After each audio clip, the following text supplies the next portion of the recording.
So would you like to play Flip the Book? I'd love to. Okay, so there's 3 books. So would you like book 1, 2, or 3? I know you can't see them. I can't see them. Book 2. Book 2. Okay, so that's actually what I refer to as breaking free from the chains of silence. And we only use the back of the book because it's a book for abuse victims. But the back of the book is written about your soul. So it gives you what we refer to as your core essence. So essences that are important to you, that it means something to you. So it'd be interesting to see where we go. So can you give me a number between 189 and 215? 189 and 215. 189 and 199. Okay, so you got 1, 2, 3. You got 4 paragraphs to pick from. Which one would you like? 4. 4. Okay, so it comes under the heading hope. All right. So hope is important for you. So as a part of your soul, one of the strong energies you've got is hope. So hope is unconditional love for your own courage and optimism, which can be difficult when you feel demoralized or believe you are helpless or damaged. Your soul's consciousness is never damaged. Just your awareness is corrupted when you feel impaired. When you lose awareness of the truth of your soul and feel overwhelmed by the experience of life, despair can reside where hope used to dwell. Hope inspires and creates prospects. When you lose hope, instead of having a panoramic view of yourself and your potential, you congest your perception of yourself with your past fears, hurts, and disappointments. This causes you to be depleted of opportunities and can leave you wallowing in despair and your own indifference towards yourself. Sounds like stage 1, 2, and 3. So that, yeah. So how do you feel about that? You know, it's so powerful because it's like I have, and I'm only going to be honest with you. I have such a need and it's such a desire to help so many people. And the last few people I've been speaking with, they're just not willing to do the work.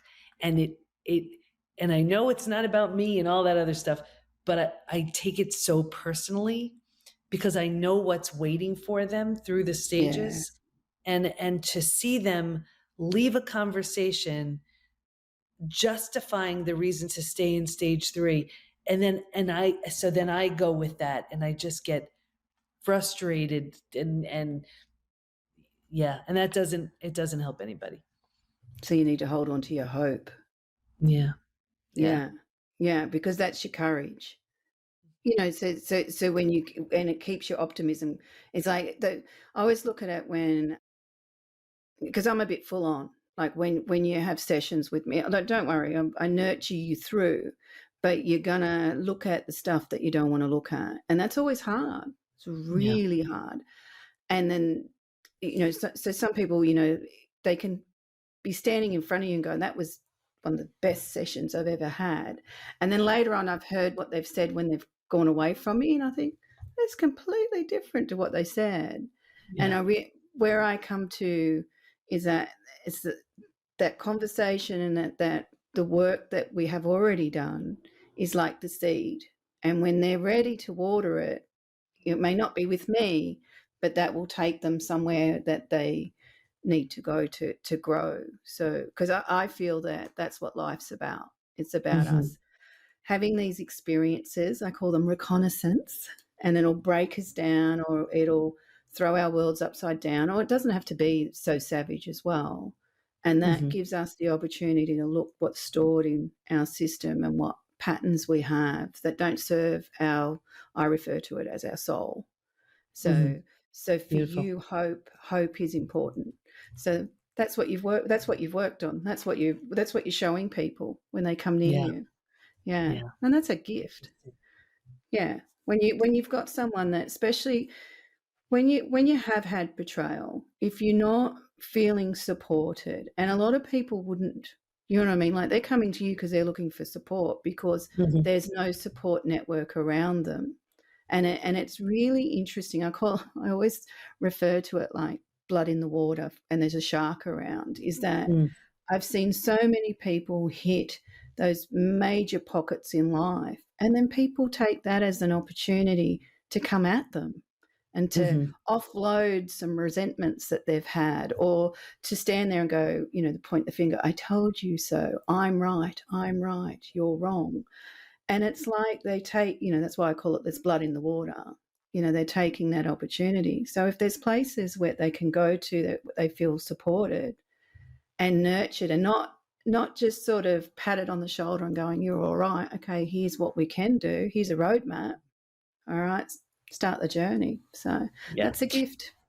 Yeah, that's what we're Yeah. trying to help them with, because some of them have been in therapy for years. We have so many people coming into the PBT Institute with therapy trauma, because if anything glues you to stage 3, it's endlessly going over your story without a plan to move forward. Yeah, yeah, So, definitely. Yeah, you yeah, know, definitely. Yeah, in one I'm of my just books, it's not released yet, but I talk about this lady that I won't bore you with the whole story, but she came and she was going to a counsellor for 15 years every Friday afternoon at 2 o'clock, and she just repeated the story. And I said, "Well, what have you?